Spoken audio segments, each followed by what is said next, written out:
coupe version. So in terms of coupe and sedan, there's two different ones. Also there's a convertible as well. Coupe obviously has a much sleeker design than the sedan does, but the sedan is obviously more spacious.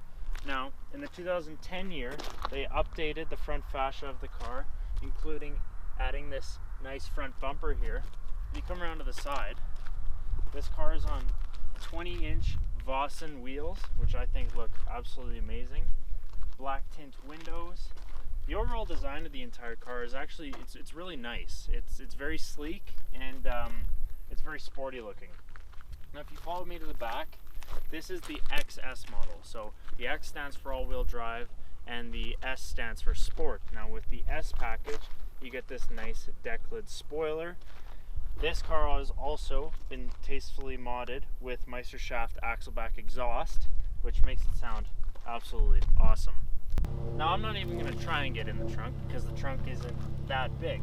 That being said, however, it is relatively large for a coupe, which means you can fit 2 sets of golf clubs or 1 large luggage. But sadly, it doesn't fit me. This car here produces 330 horsepower and 270 pound-feet of torque. Now that all comes from the 3.7 liter V6 that is found under the hood. It's also the exact same engine that is found in that EX37 that I did a review on a couple weeks ago. Let's take a look at it.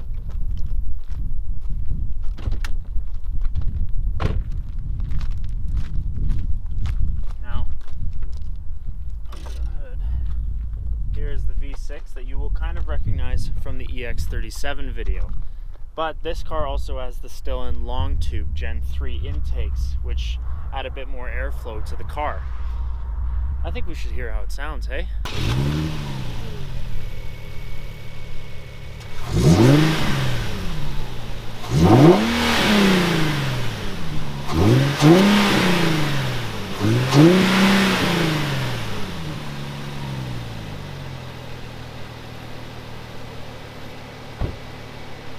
And that's what the engine sounds like. Let's get an exhaust clip, shall we?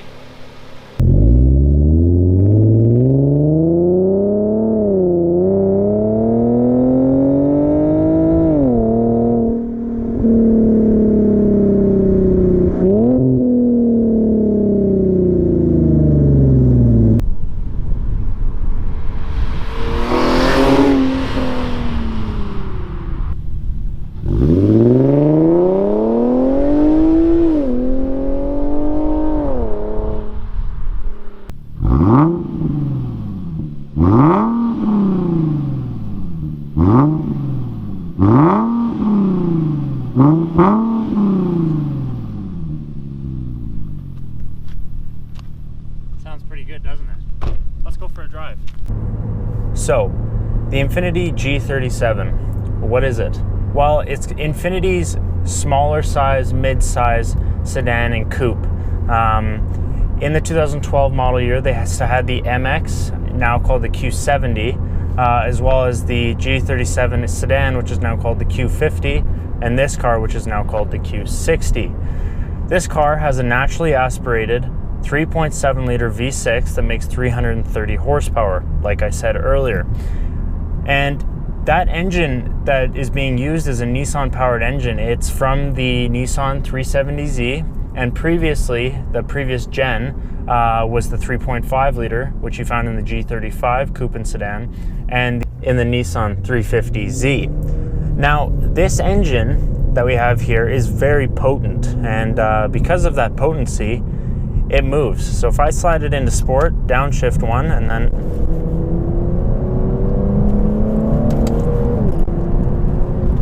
it's quick.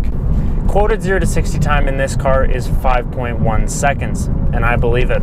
With all the mods that the owner has made on this car, I believe it will no doubt reach 5.1 seconds to 60. Now this car, it drives very well. It doesn't drive like a BMW does or a Porsche, but that's not what it's designed for. This car is designed to be a nice, comfortable car, but also have some power, and I can tell you one thing, that it drives incredibly well. Going through corners and braking and just the overall feel of the car, it feels really well built. Now, in terms of ride quality, the seats are super comfortable. These are the sport seats that you get in the S model. That being said, however, due to the fact that this car is on coilovers with stiffer springs, the ride quality isn't great, but I can tell you from personal experience that the stock ride quality is very good. In terms of interior, this car is actually, it's really nice. You know, it's starting to get a little bit dated, but it's not too bad. This does have the newer navigation system with the backup camera and the parking sensors. But you know, it's starting to get a little bit old. That being said, however, in the newer cars, Infiniti has moved on to a newer touchscreen technology. In terms of room, this car's got quite a bit of room actually. You know, for a coupe, you know, I'm 6'2" and I'm having no problem. There is a little tad bit less headroom than there is in the sedan, which I have driven. But overall, there's a lot of room in this car. In terms of rear legroom and rear space, there's really not that much. Obviously, it's a coupe. It's generally for 2 people, but you can fit 2 smaller people in the rear of the car. Same 7-speed automatic transmission that we found in the EX37. Instead, this car, because it is the S model, it comes with these giant magnesium paddle shifters straight from the Nissan GTR.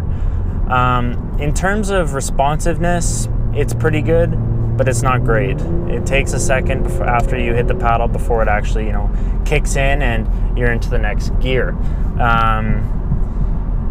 One thing that I will say about this transmission too is if you are in automatic mode, unfortunately, it will hold the revs a bit higher.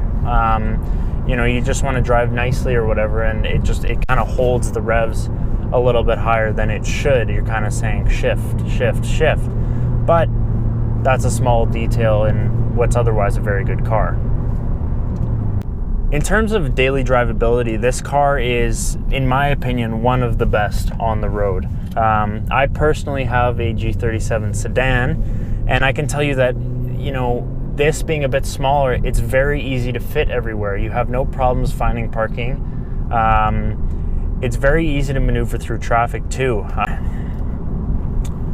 In terms of driving fun, this car is awesome too. You know, it's a relatively inexpensive vehicle to maintain due to that bulletproof Nissan engine. And whenever you want it, the power is just there. You know, you just downshift twice and it's there.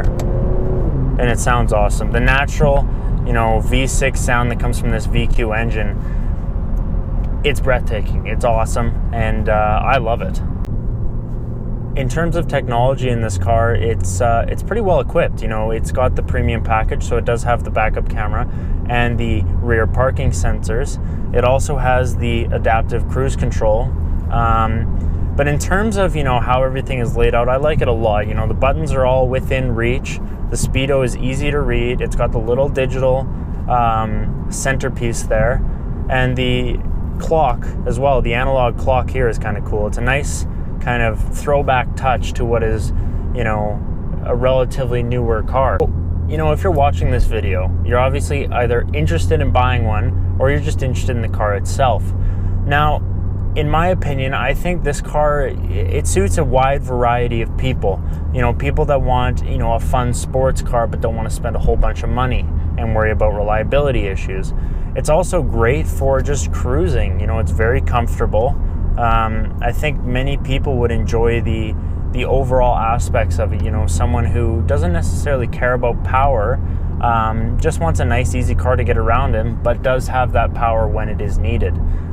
It's always good to have all the little things that this car has to make it right for whoever wants to buy it. Honestly, this car is, it's perfect for so many different people.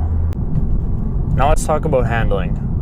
This car has obviously a lot of power. It's comfortable, but how does it handle these twistier roads that I'm about to take it on? Well, honestly, it handles them pretty well. It has little to no body roll because it's so small, and it makes things really fun when you get into the twisties.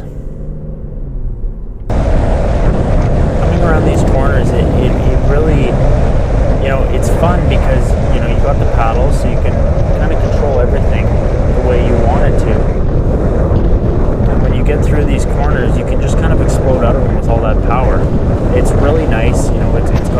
feel to it. You feel very connected to the road itself.